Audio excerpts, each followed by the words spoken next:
Once again, we're back on Ignu Soch ki Tea Talk Train of Thought with a series of an episode with Mr. Jasneet Singh Bindra, who is a country head with CISI. So welcome back again to this episode. Thank you, Dr. Chima. I think these are great insights and the learning what we have got from his stories and his experience in the financial sector. And normally, I think many of the insights what you have given in terms of a financial market also in our earlier episode. Now, as for the students which are concerned, can you, in a simplified way, where they can understand, so it register in their mind about this T concept? Sure.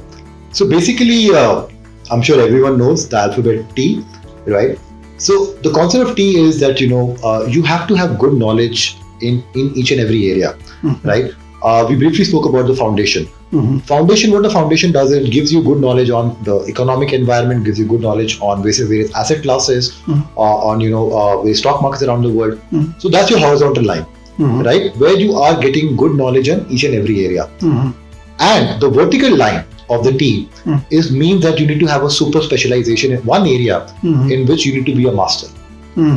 So that is what we call a T concept. That earlier you used to get something called as Jack of all, master of none. Okay. But this is Jack of all and master of one.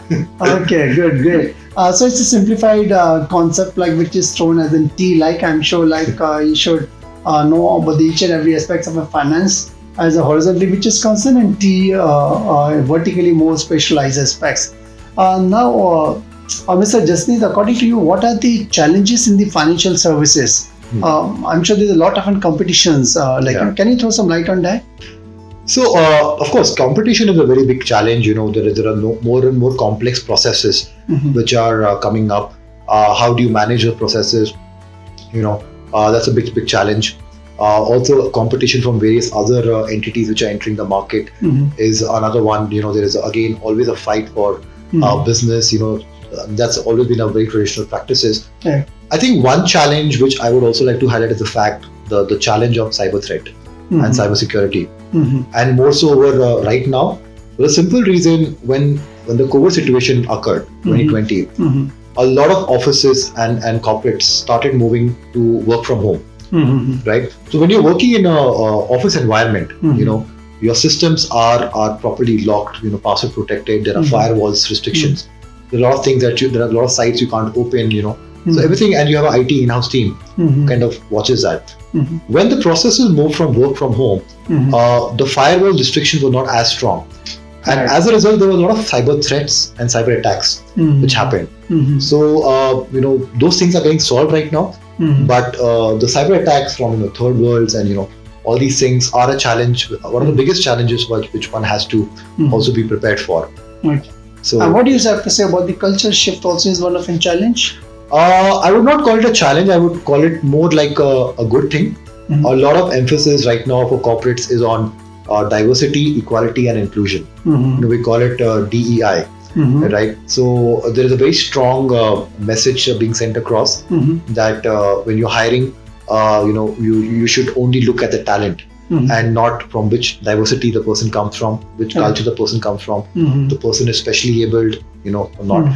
And in fact, now the corporates are, in fact, for example, have been asking us that, please help us identify some of these talents who come from various backgrounds. So I think it's a good shift. And I think probably it's a more progressive way of looking at things. I see. And even I think another challenge can be in terms of regulatory compliances, which are there, which everyone should get into.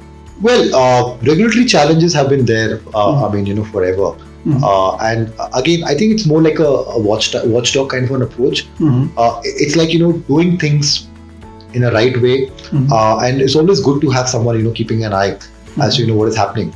Because a lot of times, a lot of wrongdoings go unnoticed. And, we don't want to arrive at a situation when, it is out of control.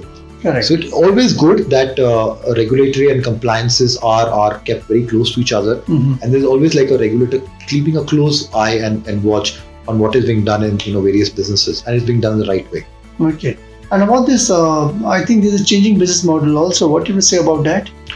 Well, the changing business model is, I think, to do a lot of innovation in the market, and which I think is also a right approach.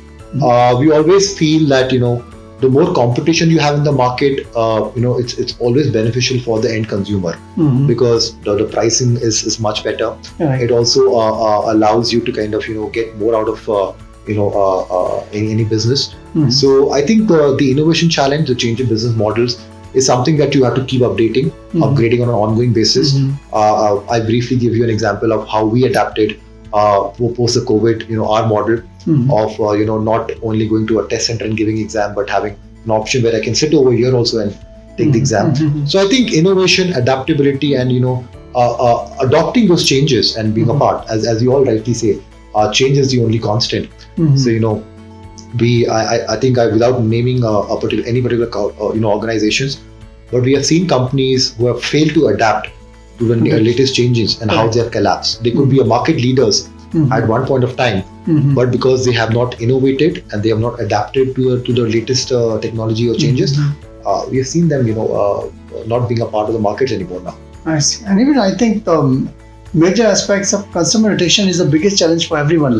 So what did you say on that? Well, customer retention is, I won't say it's a challenge, but what after sales services you can offer, what value add you're bringing to the table for the customer is going to be very, very important.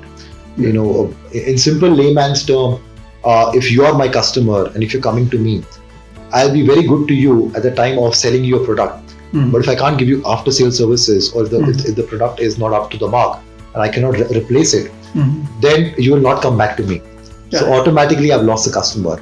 So customer retention is completely opposite of that. How I can give you the customer experience which you will really value, and you would look forward to come back to me every now and then.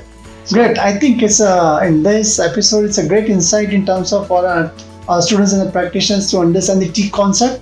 Your team needs to be very strong. Yeah. And secondly, also in terms of various challenges in the financial services, in terms of competition or culture shift, regulatory compliances, which are there, changing business models, which are there, customer retention, and you did spoke in terms of continuous innovation. Yeah. So I think it's a great insight given by Mr. Jasneet Singh Bindra on this exclusively on this ttalk Boond Soch platform. And to catch up with him in our next episode on ttalk Boond Soch. Till then, go to www.ttalk.net, subscribe and like the channel as much as you can. Till then, thank you very much. So thanks a lot. Thank you so much. Thank you very much. Thank you.